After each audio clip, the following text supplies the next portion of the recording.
6 years after Nigeria's military recaptured Gwoza, a town in Maiduguri, the Center for Civilians in Conflict has released a report which explains life in the town which Boko Haram declared its capital when it was captured.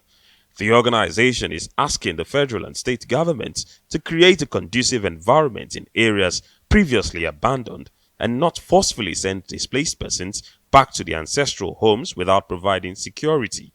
So what has happened is with the super camp strategy, the Gwoza town, people who are in Gwoza town feel more protected than they were earlier on. But what has also happened is that those who are not living within Gwoza town feel less secure because there is more of, less of military people at those localities, but more of military within the fortified cities. And so what we are saying is that protection of civilians, especially also those who live outside those garrisons, should be a priority. The report also recommends the empowerment of local policing. All liberated areas must be officially handed over to civil authority. That will usher in development.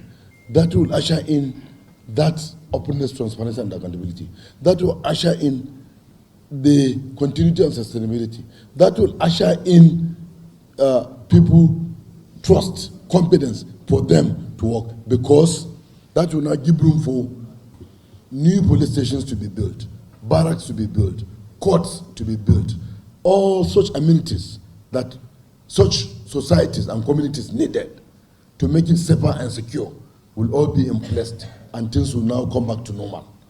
Participants at this forum, where the report is discussed, raised issues about governance.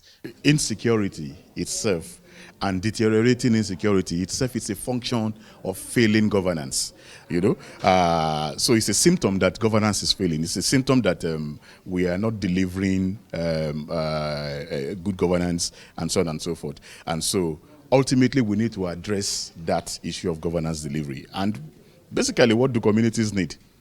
They simply need access to livelihood sources. They want to be able to, make a living. Some civil society organizations, including Amnesty International, have expressed concern about the safety of thousands of internally displaced persons in Borno State who are at risk of forced resettlement as the Borno State governor moves to close all IDP camps within Maiduguri by 31st December 2021, despite continued attacks by Boko Haram and ISWAP, as well as human rights violations by state actors.